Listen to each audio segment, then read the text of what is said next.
1930 সালের মে মাস, গ্রীষ্মের দুপুর যেন আরও তপ্ত হয়ে উঠল কলকাতার গোলদিঘি চত্বরে।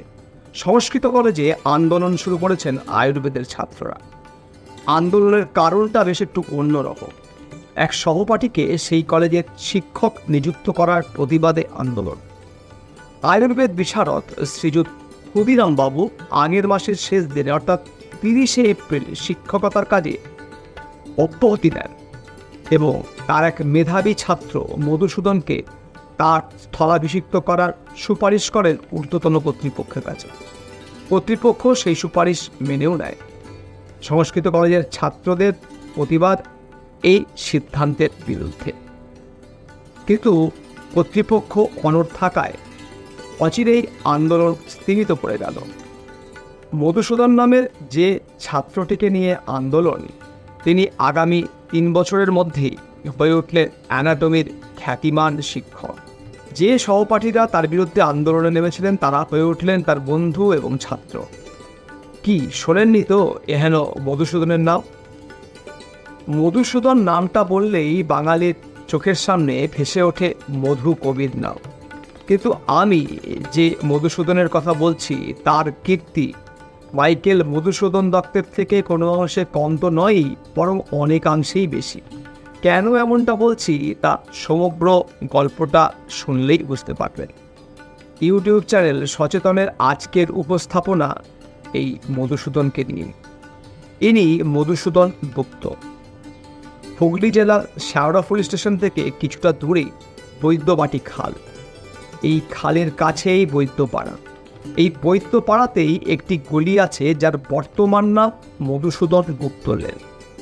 এই লেনেই একটি বাড়ির নাম হলো দ্বারিকা ভবন বক্সি বাড়ি। এই বাড়িতেই মধুসূদন গুপ্ত 1800 সালে, মতান্তরে 1806 সালে জন্মগ্রহণ করে। বাবার নাম বলরাম গুপ্ত। আয়ুর্বেদিক চিকিৎসায় তার পরিবারের খুব নামযশ ছিল বলে জানা যায়। ঠাকুরদা ছিলেন হুগলি নবাব পরিবারের গৃহ চিকিৎসক। পড়াশোনায় একদমই আগ্রহ ছিল না ছোট্ট মধুসূদনের। ছিলেন বড্ড জেদি আর একগুঁয়ে। খুব সম্ভবত বাবার বকা খেয়েই কৈশোরে পালিয়ে যান বাড়ি ছেড়ে। খোঁজ মেলে 1824-এ। সংস্কৃত কলেজের ছাত্র তখন তিনি। ঘর থেকে পালিয়ে যাওয়া এবং সংস্কৃত কলেজে ছাত্রাবস্থার মাঝের সময় কিভাবে, কোথায় ছিলেন, কি করেন সে বিষয়ে নিশ্চিত করে কিচ্ছু জানা যায়। এর পরের কাহিনী বলার আগে কলকাতা মেডিকেল কলেজ প্রতিষ্ঠার ইতিহাসটা জানা আবশ্যক। সেই সময়ে মেডিকেল শিক্ষার 3টি প্রতিষ্ঠান ছিল কলকাতায়। স্কুল ফর নেটিভ ডক্টরস, যেটি 1822 সালে সরকার দ্বারা স্থাপিত প্রথম মেডিকেল শিক্ষা প্রতিষ্ঠান সারা দেশের মধ্যে। কলকাতা মাদ্রাসা যদিও প্রতিষ্ঠিত হয় 1781 সালে, কিন্তু এই প্রতিষ্ঠানের ছাতার তলায় মেডিকেল ক্লাস শুরু হয় 1827 সালে। এটি দ্বিতীয় মেডিকেল শিক্ষার প্রতিষ্ঠান। সংস্কৃত কলেজ প্রতিষ্ঠিত হয় 1824 সালের 1 জানুয়ারি, আর এখানে মেডিকেল শিক্ষার ক্লাস শুরু হয় 1826 সালের ডিসেম্বর মাসে। এখানে আয়ুর্বেদ চিকিৎসা পদ্ধতিতেই শিক্ষিত করা হতো ছাত্রদের।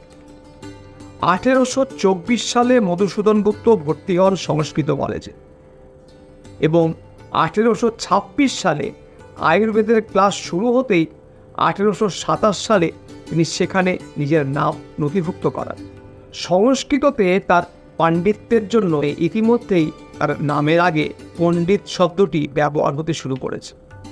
যে 3টি মেডিকেল শিক্ষা প্রতিষ্ঠানের নাম আমি বললাম সেগুলোর কোনোটাই সমসাময়িক যে আধুনিক চিকিৎসা ব্যবস্থা তার থেকে ছিল অনেকটাই পিছিয়ে থাকা, এবং বলা বাহুল্য যে এখান থেকে ভালো চিকিৎসক বের হবার মতো না ছিল পরিকাঠামো, না ছিল পাঠ্যক্রম।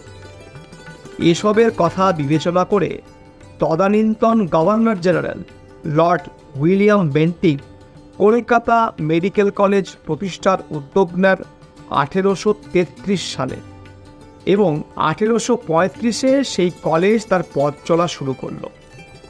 প্রথম অধ্যক্ষ হিসেবে দায়িত্ব দেওয়া হলো ডাক্তার মাউন্টফোর্ট জোসেফ ব্রামলিকে। এখানে আর একটা মজার বিষয় জানিয়ে রাখি, এখন যেটা কলকাতার বিখ্যাত কফি হাউস, সেই বাড়ির সেই সময়ের মালিক ছিলেন রামকমল সেন। তার সেই বাড়িটি ভাড়া করেই শুরু হলো কলকাতা মেডিকেল কলেজের প্রথম ক্লাস 1835 সালের জানুয়ারি মাসে। 1830 সালেই মধুসূদন ক্ষুদিরাম বিশারদের সুপারিশে সংস্কৃত কলেজের আয়ুর্বেদ বিভাগের অধ্যাপক হিসেবে নিযুক্ত হয়েছে। সে কাহিনী আমি ভিডিওর শুরুতেই বলেছি। 1835-এর জানুয়ারি মাসে কলকাতা মেডিকেল কলেজ স্থাপিত হলে সংস্কৃত কলেজের বৈদ্য বিভাগটির বিলুপ্তি ঘটল। কিন্তু মধুসূদনের তখন যথেষ্ট নামডাক অ্যানাটমির শিক্ষক হিসাবে। তিনি থেকে গেলেন স্বমহিমায়। সাহেব চিকিৎসকেরা অ্যানাটমিতে তার গভীর মেধার স্বীকৃতি হিসাবে ডাক্তার ব্রাউনলি ও ডাক্তার গোভিডের মতো বিখ্যাত সাহেব চিকিৎসকদের সঙ্গে তাকেও সহশিক্ষক হিসাবে গ্রহণ করলেন। 1835-এর 17 মার্চ মধুসূদন শারীরবিদ্যা ও শল্যবিদ্যা বিভাগের ডেমনস্ট্রেটর হিসাবে যোগ দিলেন কলকাতা মেডিকেল কলেজে। অ্যালোপ্যাথির চিকিৎসক হিসাবে প্রথাগত ডিগ্রি তখন তার ছিল না। শিক্ষকতা করতে করতেই 1840-এ পরীক্ষা দিয়ে কৃতিত্বের সাথে এই ডিগ্রি লাভ করলেন তিনি। সে সময় এদেশের চিকিৎসকদের সামনে সবচেয়ে বড় সমস্যা সব ব্যবচ্ছেদ, মানে মানুষের মৃতদেহ ডিসেকশন বা ব্যবচ্ছেদ বা কাটাছেঁড়া করে শরীরের ভিতরের অঙ্গ প্রত্যঙ্গগুলি ছেঁড়া। মানুষের চিকিৎসা করতে হয় তাদের, অথচ মানুষের সব ব্যবচ্ছেদ করতে পারেন না তারা, করতে দেওয়া হয় না, করতে দেয় না সমাজ আর তার নীতি আর রীতি। সঠিকভাবে চিনে নিতে পারেন না অঙ্গ প্রত্যঙ্গগুলি। পশুর দেহের ব্যবচ্ছেদ করে কোনো রকমে অনুমানের উপর ভিত্তি করে চিনতে হয় মানুষের শরীরের অভ্যন্তরের অঙ্গ প্রত্যঙ্গগুলিকে। কুসংস্কার আচ্ছন্ন সমাজ ছুঁতে দেয় না মৃত মানুষের দেহ। ডাক্তারি ছাত্ররাও বাধ্য হয়েই মেনে নেন এসব, কারণ তারা তো আর সমাজ থেকে বাইরে থাকেন না। মধুসূদন এর বিরোধিতায় সরব হলেন। শিক্ষাদানে অসুবিধাও হচ্ছিল মারাত্মক। একদিন ডাক্তার গভীর পড়ানোর টেবিলে একটি শবদেহ রেখে দীর্ঘক্ষণ ছাত্রদের বোঝালেন সব ব্যবচ্ছেদের গুরুত্ব, কেন সব ব্যবচ্ছেদ না করলে শরীরের অঙ্গ প্রত্যঙ্গগুলিকে ভালো করে চেনা যাবে না এবং রোগীর সঠিক চিকিৎসা করা সম্ভব নয়। তবু জড়তা কাটল না ছাত্রদের। অবশেষে এগিয়ে এলেন মধুসূদন নিজেই। 1836-এর 10ই জানুয়ারি, আবারও বলছি তারিখটা, 1836-এর 10ই জানুয়ারি ছুরি হাতে মধুসূদন ব্যবচ্ছেদ করলেন মানুষের মৃতদেহ। এ দেশে সেটাই প্রথম। তৈরি হলো ইতিহাস। প্রথমে এই খবর সেভাবে সমাজের মধ্যে জানাজানি না হলেও ক্রমেই এই ঘটনার কথা সমাজে ছড়িয়ে পড়ে। উচ্চবর্ণের হিন্দুরা ক্ষেপে উঠল। শিবনাথ শাস্ত্রী লিখেছেন, সেকালের লোকের মুখে শুনিয়াছি এই মৃতদেহ ব্যবচ্ছেদ লইয়া সে সময় তুমুল আন্দোলন উপস্থিত হইয়াছিল। কবি দীনবন্ধু মিত্র তার এক কবিতায় 2টি লাইনে মধুসূদন গুপ্তর কীর্তিকে অমর করে রাখলেন। তিনি লিখলেন, দেয়ালে রয়েছে মধু ছবিতে চাহিয়ে, শিখেছিল অ্যানাটমি আগে জাত দিয়ে। জাত ধর্ম না জেনে মৃতদেহ ছোঁয়া এবং কাটাকুটির জন্য জাতিচ্যুত করা হলো মধুসূদনকে। কিন্তু দমানো গেল না জেদি ও একগুঁয়ে মানুষটাকে। নববঙ্গের মানে ইয়ং বেঙ্গলের নেতৃবৃন্দ পাশে দাঁড়ালেন সেই সময়। ওই বছর 28শে অক্টোবর মধুসূদনের অনুপ্রেরণায় 4 জন ছাত্র, রাজকৃষ্ণ দে, তারিকানাথ গুপ্ত, উমাচরণ শেঠ এবং নবীনচন্দ্র মিত্র এগিয়ে এলেন সব ব্যবচ্ছেদে। ক্রমে পিছু হটল সমাজপতিরা। তথ্য বলছে 1837 সালে 60টি মৃতদেহ ব্যবচ্ছেদ হয় কলকাতা মেডিকেল কলেজে। শুধু কি সব ব্যবচ্ছেদ, চিকিৎসা সংক্রান্ত একাধিক বইয়ের লেখক ছিলেন তিনি।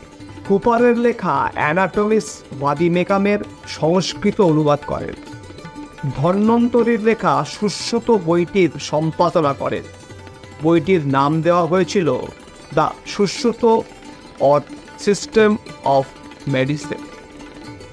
মধুসূদন 1849-এ লন্ডন ফার্মাকোপিয়া বইটির বাংলা অনুবাদ করলেন। 1853 সালে প্রকাশিত হয় তার সুবিখ্যাত বই a manual of anatomy and physiology. 1852-তে মেডিকেল কলেজে বাংলা শ্রেণী খোলা হলে তার সুপারিনটেন্ডেন্ট হন মধুসূদন। আর একটা পরিচয়ও ছিল মধুসূদন গুপ্তর, তিনি ছিলেন এক নিরলস গবেষক। জ্বরের চিকিৎসাতে সেই সময়ের প্রচলিত ঔষধ কুইনাইনের বদলে নারকোটিন দিলে কি হবে সেই সংক্রান্ত তার গবেষণা প্রকাশিত হয় 1840 সালে আমেরিকান জার্নাল অফ ফার্মাসিতে। এছাড়া টিটেনাস, জলাতঙ্ক এসবের উপরে ভারতীয় গাঁজার প্রতিক্রিয়া নিয়েও গবেষণা করেন, যা প্রকাশিত হয়েছিল লন্ডনের প্রভিন্সিয়াল মেডিকেল জার্নালে 1843 সালে। মেয়েদের পিরিয়ড এবং বিয়ের সময়কাল নিয়ে তার একাধিক গবেষণাপত্র প্রকাশিত হয়েছিল the Edinburgh medical and surgical জার্নালে। মেয়েদের জননতন্ত্র এবং প্রসূতি মায়েদের বিভিন্ন সমস্যা নিয়ে তার গবেষণা প্রকাশিত হয়েছিল 1856 সালে দ্য লন্ডন ল্যান্ডসেট পত্রিকায়। ডায়াবেটিসে ভুগছিলেন তিনি বহুদিন ধরে। নিষেধ অমান্য করেই নিজের দায়িত্ব পালনে অক্লান্ত পরিশ্রম করতেন। ডাক্তারির ছাত্রদের সব ব্যবচ্ছেদ শেখাতে গিয়ে সেপ্টিসেমিয়ায় আক্রান্ত হলেন। অল্প কয়েকদিনের রোগভোগের পরেই 1856 সালের 15 নভেম্বর মৃত্যু হল সংস্কৃত পণ্ডিত ডাক্তার মধুসূদন গুপ্ত। তার সম্মানে তার মৃত্যুতে সেই আমলে 21 বার তোপধ্বনি হয়েছিল ব্রিটিশ শাসকের নির্দেশে। মধুসূদন গুপ্তর যে ছবিটি আমরা ইন্টারনেটে সার্চ করলেই পাই এবং আমিও আমার এই ভিডিওতে বারবার ব্যবহার করেছি, সেই ছবি সম্বন্ধে কিছু কথা না বললে এই কাহিনীর জবনিকা পতন সম্ভব না। এটি আদপে একটি অয়েল পেন্টিং বা তৈলচিত্র, যেটি জিন জ্যাক বেলনসের স্ত্রী এসসি বেলনস এঁকেছিলেন 1836-এর 10ই জানুয়ারির সেই ঐতিহাসিক শবব্যবচ্ছেদের ঘটনাটিকে চিরস্মরণীয় করে রাখতে। এবং এই তৈলচিত্রটি ড্রিঙ্কওয়াটার বেথুন পরবর্তী সময়ে 1850 সালে এক অনুষ্ঠানে কলকাতা মেডিকেল কলেজকে প্রেজেন্ট করেন এবং তখন থেকে এটি মেডিকেল কলেজের দেওয়ালে শোভা পাচ্ছে। ভুলে গেলে চলবে না 1856 সালে মধুসূদন গুপ্ত মারা যান, অর্থাৎ তার জীবিত অবস্থাতেই এই তৈলচিত্রটি মেডিকেল কলেজকে প্রেজেন্ট করেন বেথুন সাহেব। ভাবুন একবার সমগ্র বিষয়টা, ইংরেজদের হাতে পরাধীন ভারতের এক ভারতীয় ছবি আঁকছেন এবং সেটি মেডিকেল কলেজে উপহার দিচ্ছেন ইংরেজ সাহেবরা। একজন মানুষ কতটা সমাদৃত এবং কিংবদন্তি হলে এটা সম্ভব সেটা নিশ্চয়ই অনুমান করতে পারছেন। তারা চিনেছিলেন মানুষটার কৃতিত্ব, কিন্তু আমরা আত্মভোলা এক জাতি, ভুলে গেছি এরকম এক কিংবদন্তি মানুষকে।